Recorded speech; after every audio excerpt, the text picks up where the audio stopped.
सकाळी खूप बरं वाटतं. गुढीवर आपण चिंतन केलं, महाराज आपल्या मागे होते. आरतीवर आर्त चिंतन हा आपला विषय. एक मी प्रार्थनापूर्वक सूचना करतो, ऐकायची असेल तर तुम्ही ऐका. उद्या द्वितीय आहे. द्वितीयेला चंद्रदर्शन कॅलेंडरवर लिहिलेलं असतं. द्वितीयेची कोर जी शंकरानं डोक्यावर धारण केलेली आहे ती दिसायला अवघड असते. नातवाला कोणीतरी सांगतात आज चंद्र वगैरे लिहिलंय ना चंद्रदर्शन, तो बघत तो जमत नाही. आजोबांकडे आजोबा त्याला एका झाडाच्या पुढे उभं करतात आणि म्हणतात तुला सगळ्यात खालची फांदी दिसते का? हो दिसते. त्याच्या वरची फांदी दिसते का? हो दिसते. त्याच्यावरची दिसते. पण त्या फांदीच्या दिशेनं आकाशाकडे बघतो चंद्र दिसतो. चंद्राच्या दिशेनंच आजोबा दाखवत असतात. चंद्र दिसल्यानंतर तो टाळ्या पिटाळला, मला चंद्र दिसला, चंद्र दिसला. आता आजोबा महत्वाची सूचना करतात, आता झाड विसर, फांद्या विसर, आजोबांना विसर, जमलं तर स्वतःलाही विसर, तर चंद्रदर्शनाचा अनुभव घे. उद्या हा प्रयोग आपण करूया. आरतीतला जो चंद्र आहे, चंद्राचे भाव आहे, तो करण्यासाठी टाळ टाळी न घेता आरती करूया. प्रयोग करून सांगतोय. पण तुम्हाला कुणाला वाटत असेल की हे याच्या विरुद्ध आहे, त्याच्या विरुद्ध आहे, यू आर फ्री. आजची आरती खूप छान झाली, खूपच छान झाली. लक्षात मला खूप आवडली. पण हा प्रयोग टाळ नको, टाळ्या नको, टाळ टाळ्या टाळूया. बरोबर. पहिलं सूत्र विनंती आहे, प्रार्थना आहे. बघा आज्ञा बिलकुल नाही, करून बघूया. पण तुम्हाला एकालाही जर वाटत असेल बापरे हे यांच्या विरुद्ध आहे, त्यांच्या विरुद्ध आहे, त्यांच्या विरुद्ध आहे, फ्री. ते तर आपण करतोच आहोत. दुसरी गोष्ट, मोक्ष प्राप्तीचं रहस्य. रहस्य रहस्य कसं सांगतो? लहान मुलं फार सुंदर रहस्य सांगतात. आजोबांच्या कानाला कान लावतात. आजोबा तुम्हालाच म्हणून सांगतो, इतक्या जोरात सांगतात की सगळं घरात ऐकू झालं. कानाला कान लावून रहस्य सांगायचं नसतं. कानासमोर ओठ नेऊन तोंड नेऊन रहस्य सांगायचं असतं. असं रहस्य हजारो वर्षापूर्वी शंभूला, शंकराला वाटलं भवानीला सांगावं, शक्तीला सांगावं, शिवशक्ती. कारण का हे रहस्य आहे ना, ते शेअर केलं गेलं पाहिजे. पण या शेअरिंगचं एक महत्वाचं तत्व आहे लक्षात ठेवा. जे अत्यंत महत्वाचं आहे, सगळ्यांना खुलं आहे, ते सगळ्यांना शेअर केलं गेलं पाहिजे. सिक्रेट आहे ते, रहस्य आहे ते, जी गुप्त गुह्य गोपनीय गोष्ट आहे ती चार कानापर्यंत राहिली पाहिजे. मराठीत त्याला षटकर्णी होणं म्हणतात. म्हणून तो म्हणतो मी तुलाच फक्त सांगणार आहे. माझे कान तुझे कान, 6 कान झाले. ऐकलं का?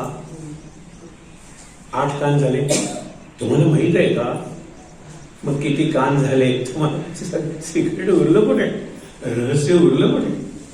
म्हणून तो म्हणाला की आपण ती जी बर्फानी बाबाची गुहा आहे अमरनाथची किंवा कैलास, काही ते सुंदर आहे तिथे सांगायला. पण तिथेही कदाचित काही म्हणतात तो शुक होता, पोपट, काही म्हणतात ती कबूतर होती, नंदी तर होताच की. मग नंदीला ते रहस्य सांगायचं नाही का? शंभूला वाटलं असेल त्या दिवशी नंदीला सुद्धा सांगायला नाही, कारण नंदीने काही केलेले घोटाळे माहित आहे. आपण नंतर बघूया. इथे नको, पठारावर जाऊया. कोण आले? शंभू महाराज. शिवशक्ती फार सुंदर शब्द आहे. तिथे तर बघितलं तर हरिद्वार शंकराच्या दृष्टीने, हरिद्वार विष्णूच्या दृष्टीने. किती लोक स्नान करत होते. बापरे, इथे तर नकोच, पण इथे किती जण ऐकणार? मी तुला सांगतो. खाली आले, मग जंगल आले, वाळवंट गेली, असं करत करत कन्याकुमारीला. इथे 3 सागरांचा संगम आहे जगा एकाच ठिकाणी. 5 नद्यांचा संगम असलेली जागा आहे. त्रिवेणी संगम हा काही एकमेव नाही, पण 3 सागरांचा संगम जो आपल्या ठिकाणी घडतो. नंतर सांगेल की हा जो संकेत आहे तो खूप महत्वाचा आहे. आपल्या दृष्टीने, जगाच्या दृष्टीने, जगाच्या भावी नेतृत्वाच्या दृष्टीने जे आपल्याकडे आहे आणि यायला लागले विश्वगुरु भारत, विश्व ग्रंथ गीता आणि विश्वगीत जसं नॅशनल अँथेम आहे तसं पसायला आता विश्वात्मके देवे. मी सहज बोलून जातोय, विचार करा. तर म्हणाले इथेही अंघोळ करतायत लोक, त्या 3 सागरात तर आणखीनच खाली सागराच्या तळी. आता मात्र कोणी नाही, तुझा कान इकडे कर. म्हणजे ती भवानीच्या कर्ण कोहरी अगदी कानात. पण तुम्ही एक लक्षात ठेवा, कितीही म्हणलं तुम्ही शंकर पार्वती, त्याच्या पलीकडे शक्ती ब्रह्मध्वज. आपण ब्रह्म ही पलीकडे, हे ब्रह्मदेवाशी संबंध नाही, गोंधळ करू नका. हे ब्रह्मदेव विष्णू हे अलीकडचे. ब्रह्मशक्ती आहे ती परमात्मा, परम ईश्वर, परम ब्रह्म आणि पराशक्ती किंवा परमशक्ती. तिची उपासना केली पाहिजे. गाकर तिची उपासना आहे परमशक्ती, जी हे विष्णू ब्रह्म वगैरेना जन्म देते. म्हणजे तीच प्रत्येक गोष्ट जन्माला घालते, प्रत्येक गोष्टीचं पालन पोषण करते आणि नकोशी गोष्ट नष्ट करते. ती शक्ती, हे लक्षात ठेवा, ती शक्ती.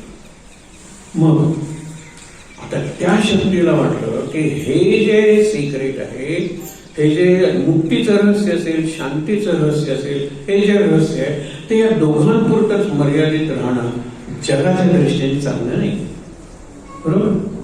मग त्या शक्तीनं माशाचं रूप घेतलं आणि ज्या वेळेला तो कान तिच्या ओठ कानाला सांगत होता, त्याच्यामध्ये मत्स्येंद्रनाथ, नवनाथातले पहिले जे अवतार आहेत मत्स्येंद्रनाथ, त्यांची कथा सांगितली जाते. त्यांनी ते रहस्य ऐकलं आणि मग जगाला सांगितलं, ज्यांना घ्यायचंय त्यांनी घ्या.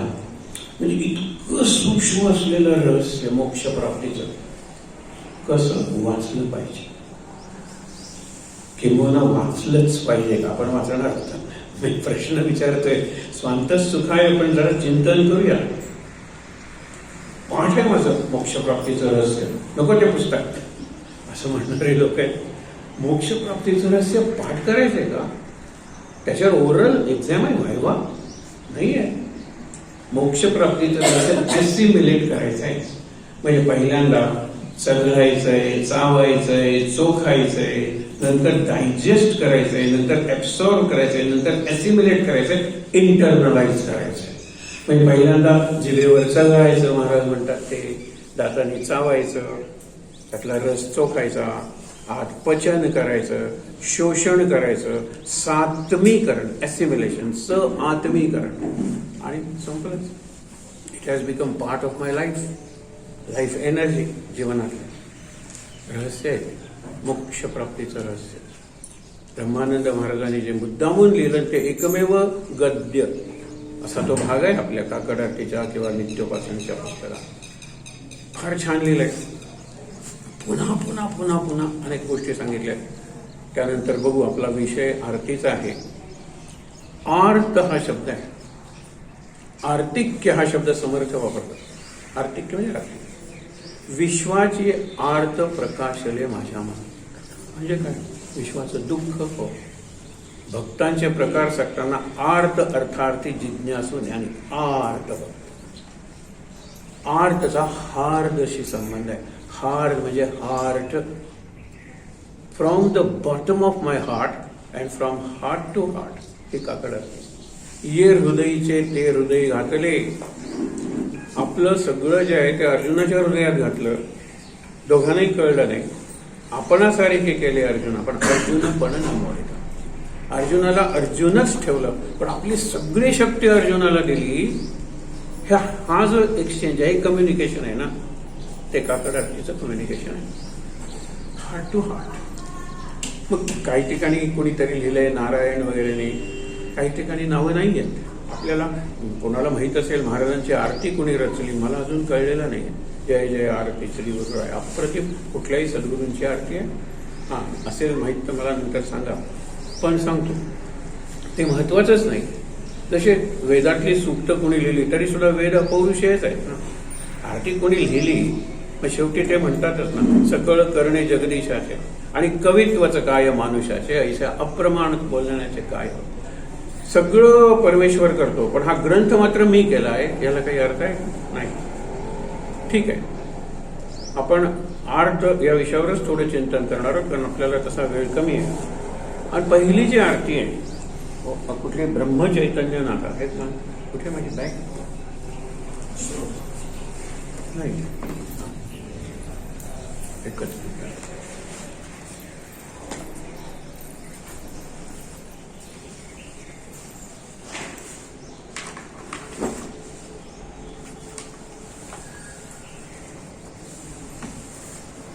पहिली जी आरती आहे ब्रह्मचैतन्य नाथा. फार क्वचित ब्रह्मचैतन्याला नाथ शब्द येतो. आता आपण नाथ संप्रदायाचा उगमच बघितला ना, मत्स्येंद्रनाथ हे पहिले नाथ आहे. नवनाथ वगैरे आपण म्हणतो, आणि नवनाथ वगैरे फॉर एक्झाम्पल असतात. ज्ञाननाथ नाही का, निवृत्तीनाथ नाही का, अशी किती नाथ परंपरा आहे. पण जसे नवनाथ तसं आरती ब्रह्मचैतन्यनाथ. सुरुवातच आहे, पहिलाच दिवस आहे, थोडा वेळ आहे, पण वाचली तरी चालेल. पहिल्यांदा उठी उठी बा महाराजा, ही भूपाई उठवायचं आहे. इथे मला जे मी अर्पण करेन तेच माझ्या आईला प्रेमानं करेन, आदरानं करेन, आणि तेच माझ्या सद्गुरूंना सर्व. तसं ही आई मुलाला उठवते, मूल आईला उठवतं, असा प्रकार आहे का? अंबाबाईची म्हणजे आई साहेबांची जी आरती आहे, आता उठावे माते, कोण उठवतं? आणि आता बाळा पहावे, शेवटी आहे ना, आता बाळाकडे बघा, बाळही आईला उठवते. कौतुक आहे आईला. ब्रह्मा विष्णू हराधिक तुझी बालके, ती कुठली आई आहे लक्षात ठेवा. विचार करूया आपण. पण आता ही जी पहिली आरती आहे, नंतर त्याच्यानंतर मानसपूजा आहे, घ्यावी सेवा दीनाची दीनानाथा. नंतर एक भूपाळी जशी आपण म्हणतो घनश्याम सुंदरा, त्या चालीवर उठी उठी अरुणोदय झाला आपण म्हणतो. अरुणोदय दोन मुलांनी टीव्हीवरचा एक चांगला कार्यक्रम, कौन बनेगा करोडपती. अरुणोदय नावाचा मुलगा अत्यंत गोड, आणि त्यांनी मुद्दामून बघा तो भाग, अरुणोदय मुलाचंच नाव, त्याच्या भावाचं नाव अभ्युदय. ते महानायक आपले विचारतात की अभ्युदय आणि अरुणोदयमध्ये काय फरक आहे का? माझा मोठा भाऊ आहे, आधी अभ्युदय असतो नंतर अरुणोदय येतो. म्हणजे उदयापूर्वीची जी प्रभा असते, ज्याला उषा म्हणतो आपण, तो अभ्युदय. आणि आजचा दिवस अभ्युदयाची प्रार्थना करणार आहे. म्हणून आपण एकच मागितलं, समृद्धी. म्हणे समृद्धी ते शेवटी तेवढंच म्हणलं ना, बाकी हे दे ते दे ते दे सगळे येऊन जातं. समृद्धी याच्यात वृद्धी आहे, ऋषीतला रू आहे, वृद्धातला वृ नाही आहे जो प्रपंचात आहे. आपण म्हणतो बँकेत 10 रुपये ठेवा 100 होतील, ही वृद्धी. वृद्धी. आणि जिथे वाढ होते ना तिथेच घटी होते. आपलं वय वाढतं ना, वय घटतही जातं. वृद्धी वृद्ध हा प्रपंचातला शब्द आहे, वृद्धी हा परमार्थातला शब्द आहे. वृद्धी आणि सिद्धी या गणपतीच्या शक्ती, काही ठिकाणी पत्नी म्हणतात, पुराणात पत्नी म्हणतात. ती वृद्धी आहे ना. आणि सम म्हणजे सम्यक, अत्यंत कल्याणकारी, मंगल असं जर काय असेल. पण जपे नाम मंगला आपण जे म्हणतो, काय सुंदर आहे ती कल्पना, जपे नाम मंगला. नामाशिवाय मंगल पवित्र कल्याणकारी अशी गोष्ट माझ्या जीवनात नाही, असं त्या गुढीला सांगूया.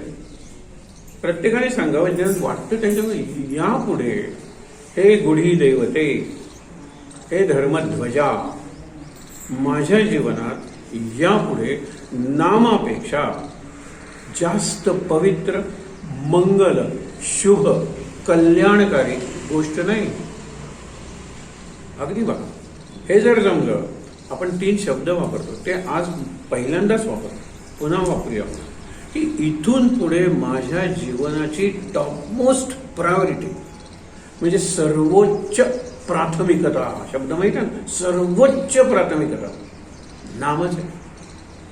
वेळ मिळाला ना, अगदी प्रेयसीला जरी बाजूला सोडून नाम घेता आलं तर ते चांगलं, देवाला आवडेल. म्हणून नाम सर्वोच्च प्राथमिकता, फर्स्ट प्रेफरन्स, प्रथम पसंती. हे नाम आहे, ही फुलं आहे, पूजा करायची आहे, ध्यान करायचे, हे करायचे ना. फर्स्ट प्रेफरन्स हा दुसरा पैलू आहे त्याचा, फर्स्ट प्रेफरन्स. आणि तिसरी सुप्रीम व्हॅल्यू, जीवनातली सर्वोच्च व्हॅल्यू म्हणजे मूल्य, किंमत नाही आहे, प्राइस नाही आहे, ते नाव. सर्वोच्च प्राथमिकता नाव आहे, प्रथम पसंती नाम आहे, आणि सर्वोच्च मूल्य जीवनातलं लॉकरमध्ये नाही आहे मूल्य. ते जमिनीत नाही, वाहनात नाही, घरात नाही, बायकोत नाही, नवऱ्यात नाही, मुलात नाही, सगळे मूल्य गौण मूल्य आहे. सर्वोच्च मूल्य, सुप्रीम व्हॅल्यू नाम आहे. गुढीला सांगूया आपण, आणि तिथे बाहेर जायची गरज नाही. आता मनात उभारली ना गुढी, आपण ती ठेवूया ना कायम. मला वरच्या दिशेने जायचं. फार सुंदर शब्द आहेत.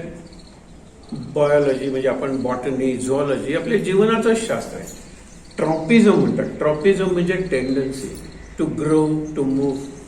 ट्रॉपिझम पहिला आहे, आपण म्हणतो ना की जिओट्रॉपिझम, मूळ ही जमिनीतच जाणार, म्हणूनच झाड घट्ट उरतं ना, मूळ जमिनीकडे जातात.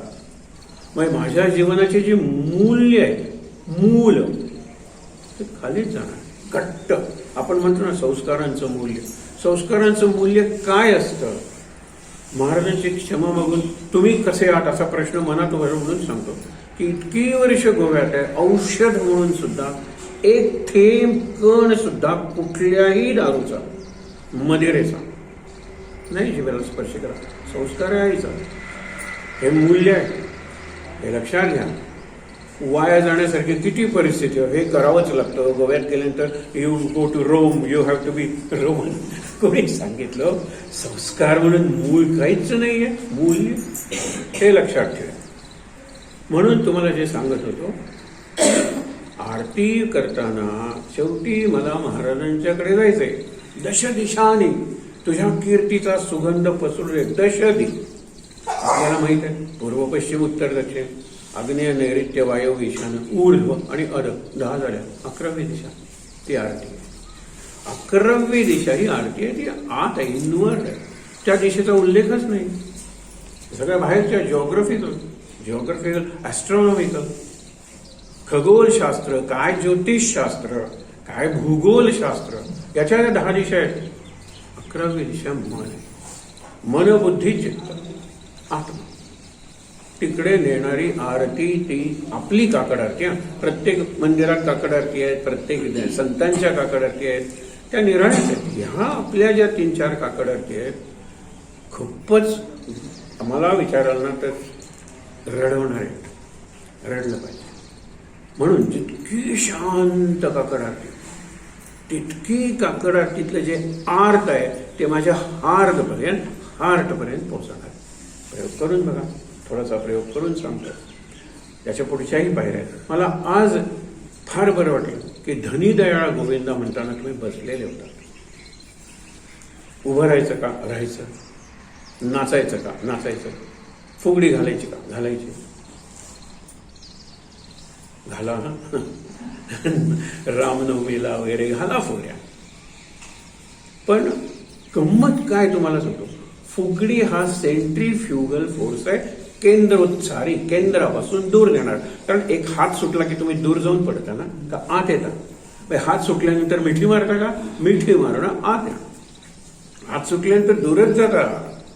म्हणजे आत यायचं काकडात तिचा अर्थ भाव लक्षात घेऊन हे हृदयाचे ते हृदय वगैरे, आणि ठॅकॅक्कन बाहेर जायचं.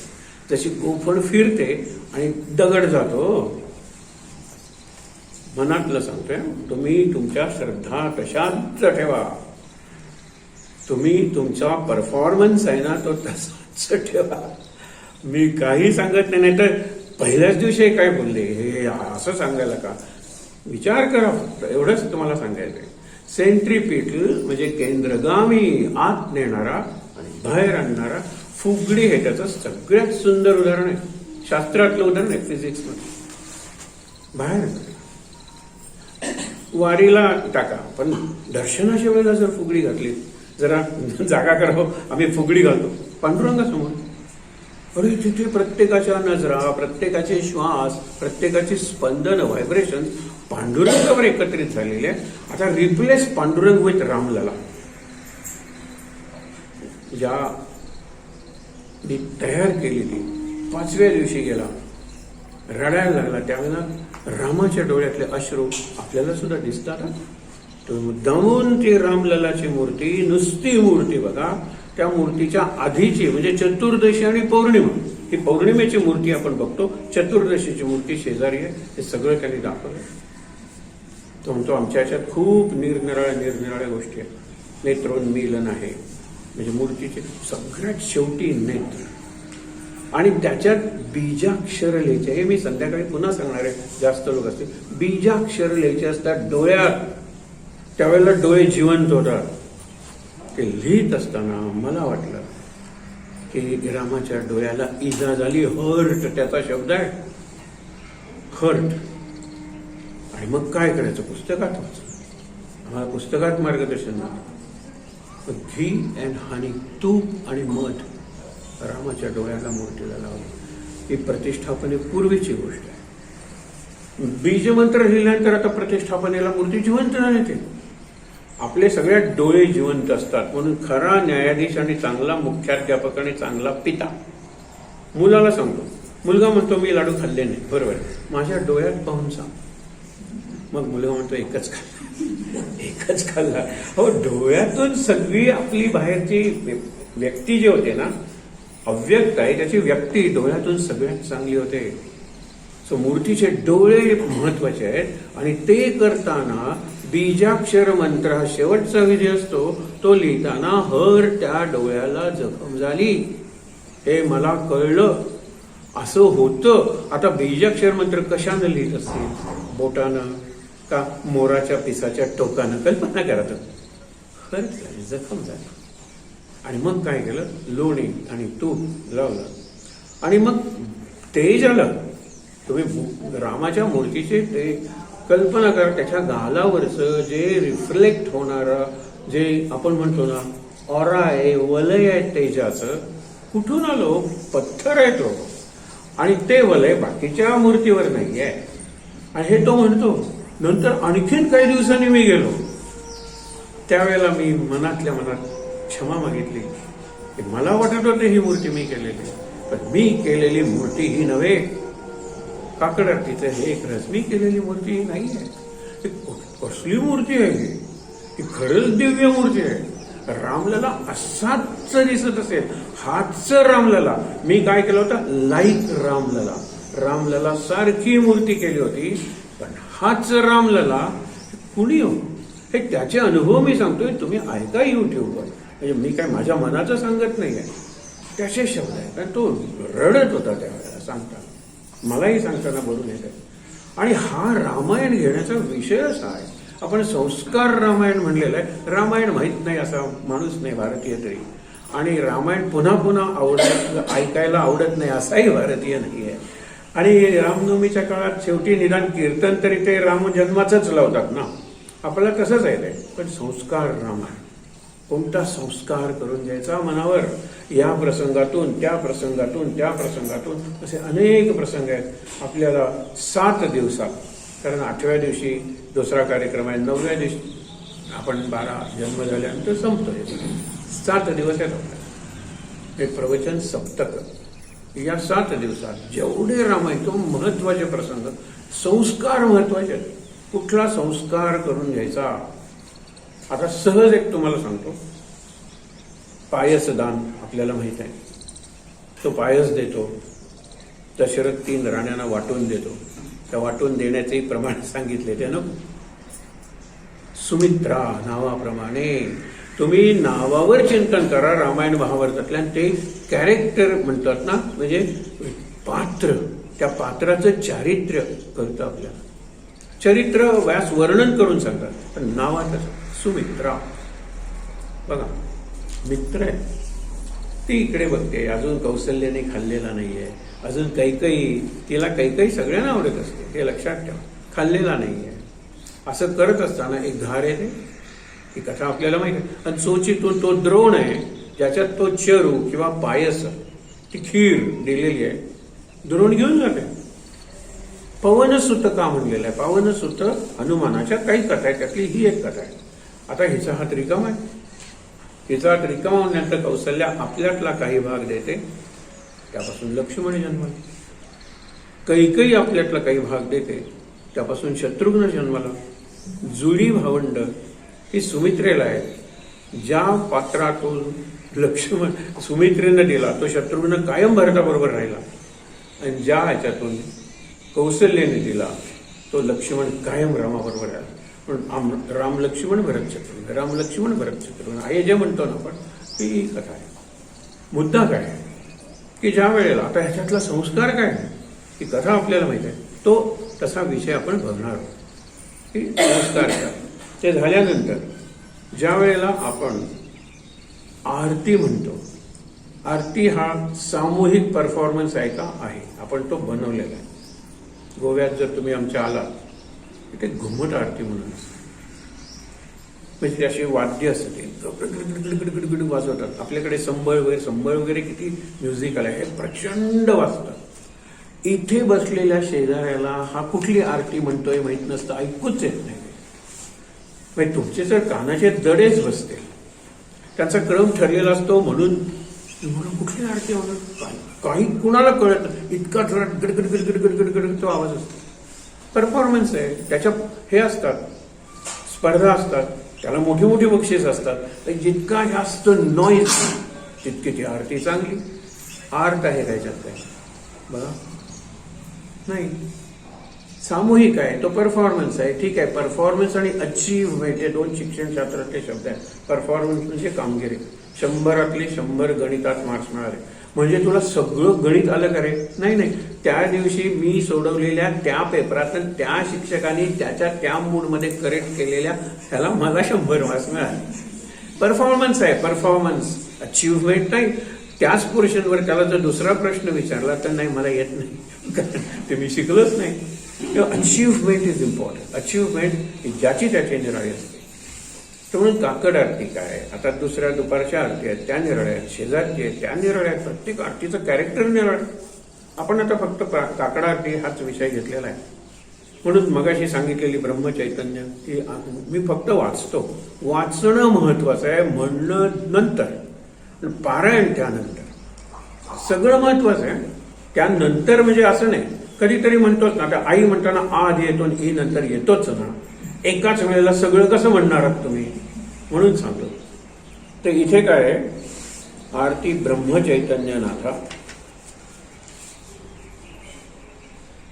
पंचामृत घेतले राम सावरसा, काकड आरती ब्रह्मचैतन्य. याच्यात एक सहज आहे की साधू सज्जनांचे मेळे आनंदे पिटियली टाळी. टाळी वाजवली जाते. आपण उद्या वाजवणार नाही, टाळी नाही आणि टाळ. जर कुणी सवयीनं वाजवली तर काय बघू नका, सवय आहे, हा हॅबिट फोर्स आहे. तिथे मेंदू काम करत नाहीये, सवयीला मेंदू काम करत नाही. स्पायनल कॉर्ड इज इनफ, आपली रज्जा म्हणतात तो काम करतो, मेंदू नाही काम करत. हे लक्षात घ्या, त्याचाही उपयोग आहे. पण मुद्दा काय, आनंदे पिटियली टाळी. ही टाळी पहिल्यांदा नव्हती, ही गेल्या काही वर्षापासून सुरू झालेली. कितीतरी वर्ष काकड आरती गोंधवल्याला वगैरे चालू, चुकत असेल तर मला करेक्ट करा. ही काही वर्षातली टाळी आहे. साधू सज्जनांचे मेळी आनंदे पिटियली टाळी आनंदे. तिथे मला आयडेंटिफाय व्हायचंय त्या साधूचे जिथे चालू आहे, अत्यंत सुंदर तो प्रसंग घडतोय आणि त्याच्याशी मी अत्यंत एकरूप झालेलो आहे. ती टाळी मला बाहेर आणते. मुद्दा लक्षात ठेवा, टाळी मला त्या प्रसंगापासून बाहेर आणते. इथे राम सावळा सावळा हे जे सगळं मला एकरूप व्हायचंय, एकरूप व्हायचंय, आत्मरूप व्हायचंय या आरतीशी. त्याशिवाय आरतीतलं आरती पण करणार नाही. काकड आरती ब्रह्म चैतन्य नाथा. काय 3 शब्द आहेत, ब्रह्म चैतन्य आणि नाथ. हे ब्रह्म आहे ना, बाय डेफिनेशन न्यूट्रल म्हणते, असतंच असतं. दिसतं का? नाही. ते काही काम करतं का? नाही. पण गुरु काम करतो ना. म्हणून गुरुर ब्रह्मा गुरुर विष्णू गुरुर देव महेश्वर, याच्यातला सगळ्यात महत्वाचा शब्द आहे गुरु. साक्षात, साक्षात शब्द महत्वाचा आहे. परब्रह्म. अक्ष म्हणजे डोळा, डोळ्याला दिसणारं परब्रह्म, पायावर डोकं ठेवून नमस्कार करता येणारं परब्रह्म, निरनिराळ्या उपचाराने पूजा करता येणारं परब्रह्म, आमच्या बरोबर वावरणारं परब्रह्म सद्गुरू आहे. मला विचारलं तर ब्रह्माच्या जरा वरतीच आहे सद्गुरू, टॉपमोस्ट. मग असा जो शब्द आहे ना, आणि सद्गुरू म्हणजेच नाम आहे. पण सद्गुरूनं आपल्या विचारलं तर ते म्हणते नाम सद्गुरूच्याही वरती आहे, नामाच्या वरती काय, ब्रह्माच्या वरती काही नाही. हा, म्हणून मी नाथ, अनाथांचा नाथ, एकच नाथ, जो महाराजरी जेवाला आणि ज्यांनी महाराच्या पोराला ते पाय भासतायत म्हणून घेतलं, तो अनाथांचा नाथ. दीनानाथ राम आहे आणि मला तुम्ही दीनदास बनवले महाराज म्हणतात. बघूया नंतर. पण हे लक्षात ठेवा, ब्रह्म चैतन्य, हे चैतन्य, महाराज म्हणजे मूर्तिमंत चैतन्य. तुम्ही इतकी वर्ष महाराजांच्या बरोबर राहिलात, महाराज कधी उदास दिसले का? कृतकोटीना प्रश्नात बाबा प्रश्न विचारायचे, त्याला म्हणतात ना ड्रिलिंग, तसं करायचं बाबा, ड्रिलिंग, प्रश्न विचारायचे. एकदाच म्हणा आयुष्याच्या शेवटी म्हणाले, मी दुकान मांडून बसलो, आपल्याला वाक्य पाठ होतं, सगळे हिंदजिऱ्याचे गिऱ्हाईक, केशर कस्तुरी कुणाला नको आहे, दुकानात सगळं आहे. आपण आता हिंग जिरं जर वाढवलं तर त्याच्यात तेल तूप येतं, पीठ आणि मीठ येतं, कांदा लसूण सुद्धा येतात. याचं गिऱ्हाईक आणि सगळं यादीत बघायचं. हा मोठा सगळं खाली बघून व्यवहार अधोमुखी अधोमुखी. मी वरती ठेवल्यात बाटल्या. एखादा तरुण येतो, काय हो त्या बाटल्यात? हा, महाराज म्हणतात तुला बघितलंच ना तिकडे, हे बघ याला केशर म्हणतात, घेऊन जा, वेलची आहे, घेऊन जा. ही कस्तुरी उघडल्याबरोबर वास ना, घेऊन जा, मी द्यायला तयार आहे. लोक घ्यायला तयार नाही, लोक मागायला तयार नाहीत, कारण लोक बघायला तयार नाही. अधोमुखी. ज्यावेळेला त्यांनी द्रौपदीचा जो पण आहे ना, दृष्टी खाली आहे, मुष्टीवर आहे आणि लक्ष आणखीन वर आहे. चित्र आणले का कधी डोळ्यासमोर? आपण आणूया ना. खाली बघायचंय, ते प्रतिबिंब आहे, त्याला आपण व्हर्च्युअल हल्ली म्हणतो. पडद्यावर बघतो ते व्हर्च्युअल आहे.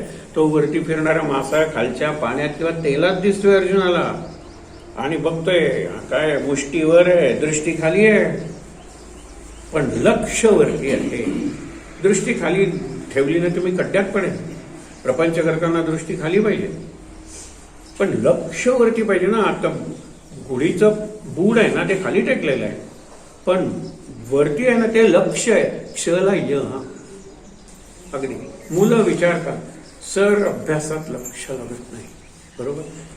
त्यातून जर अभ्यास केलास तर तो लक्षात राहत नाही. आता हे दोन निराळ, एक लक्ष लागत नाही, अटेन्शन, कॉन्सन्ट्रेशन, लक्षात राहत, मेमरी, रिमेंबरिंग, रिकॉल.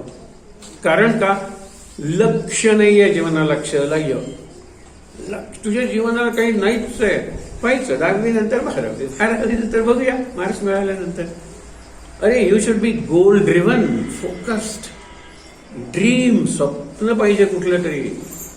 मग बघ, लक्षात राहील, लक्ष राहील. दोन्ही बाजूला जरी लाऊडस्पीकर्स आहेत, रामनवमीचे किंवा हनुमान जयंतीचे, त्याच दिवसात परीक्षा असतात जनरली. यावर्षी पुढे गेली, अधिक महिना आल्यामुळे, नाही तर त्याच महिन्यात अभ्यास करशील. आणि मग घरची ताई छोटी विचारते, दादा तुझ्या आवडीचं गाणं लागले, कुठलं? इतकं होईल, गाणं परत परत रिपीट होते, तुझ्या आवडीचं गाणं लागलं, याचं लक्षच नाही करण्याच्या जीवनाचं लक्ष ठरलेलं आहे. हे लक्षात घ्या, लक्षात घ्या. हे महत्वाचं आहे. स्वामी चैतन्यनाथ महाराजांना स्वामी आपण कितीदा म्हणतो? स्वामी समर्थ वगैरे कानाला लागलेला आहे. स्वामी चैतन्यनाथ. उद्या आपण परत जरा बघूयाचा. पूर्णानंदे सद्गुरु चरणी, आम्ही प्रेमानंदेही म्हणतो.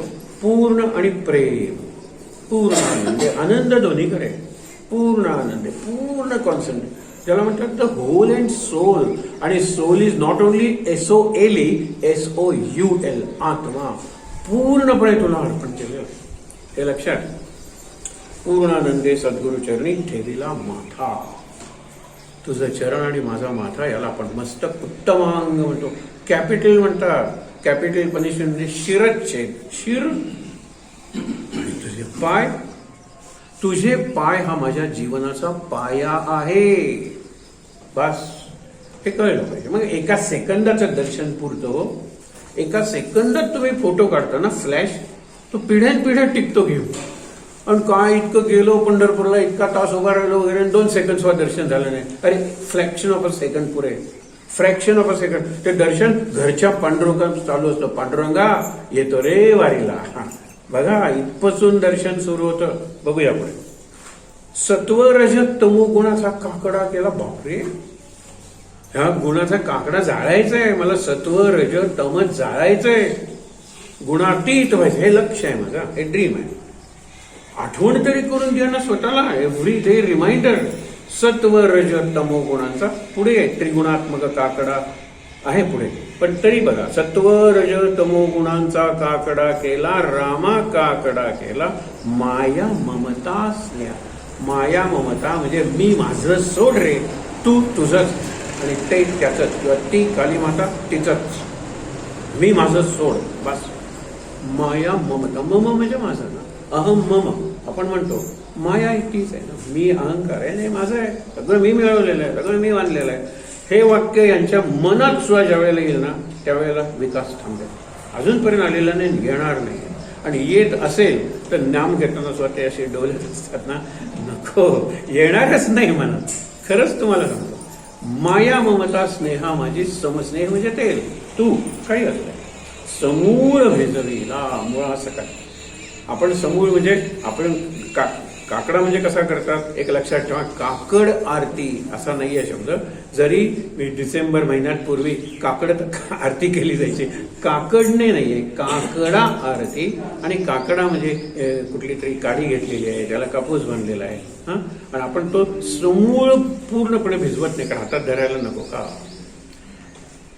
ज्या वेळेला दुर्वास म्हणतात मी खीर तुला दिलेल्या अंगाला लाव कृष्णा, त्यावेळेला रुक्मिणीच म्हणते की काय खीर अंगाला लावायची. कृष्ण अंगाला लावतो, दुर्वास सांगतायत पायाला लावत नाही. आणि तिथेच बाण लागतो ना. कृष्णाला दुसरीकडे काहीच लागणार नव्हतं.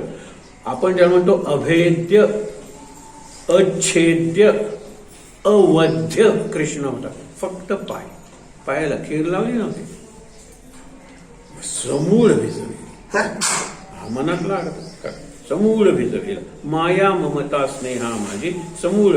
नित्य ज्ञान, त्याला स्पार्क नको का, काडी नको का लावायला.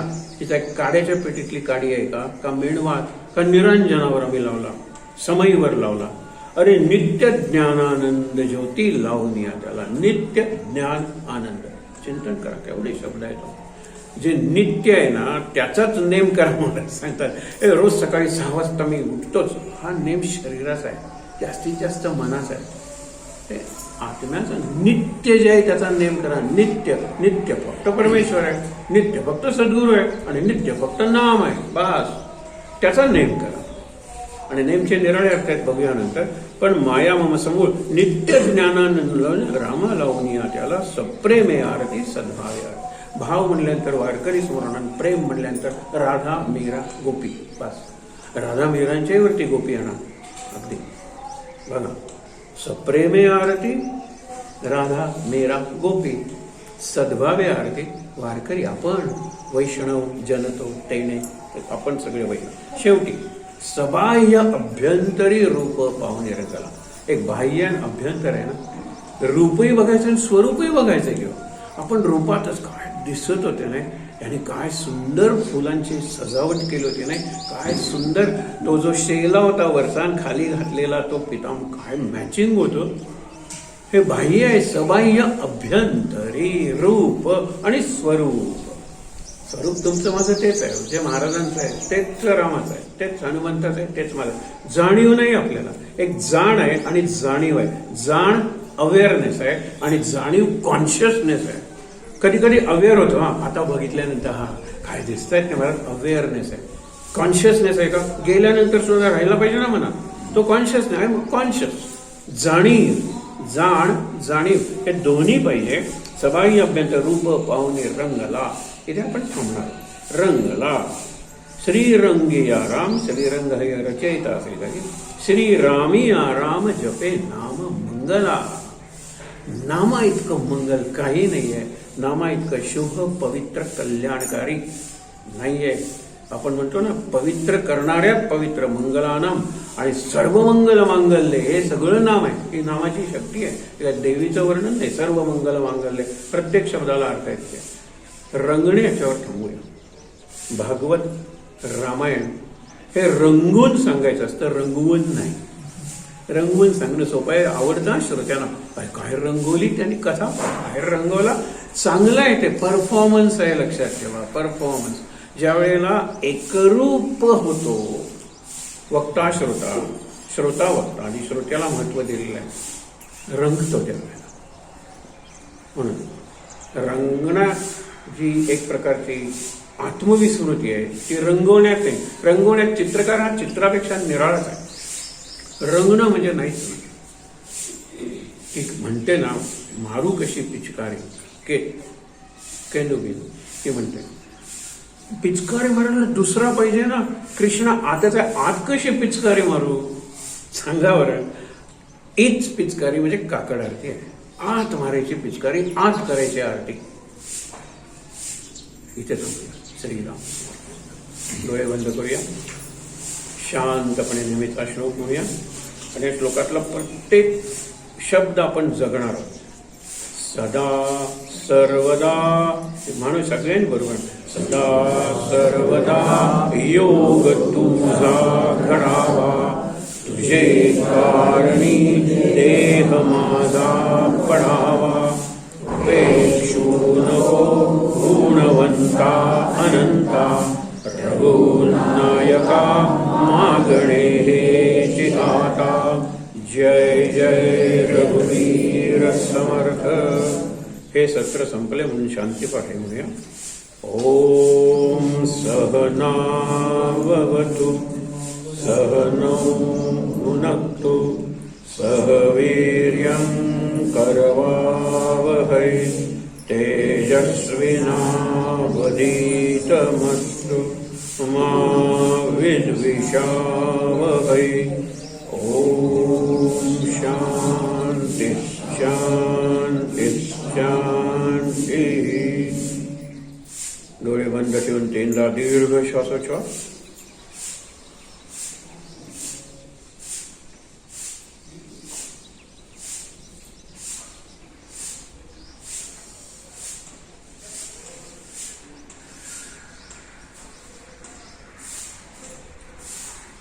सावकाश डोळे उघडत. पहिल्यांदा मानस गुढीचं दर्शन, सद्गुरूंचं समाधीचं दर्शन, आणि इथे जमलेल्या सर्वांना नमस्कार. शांत आनंद.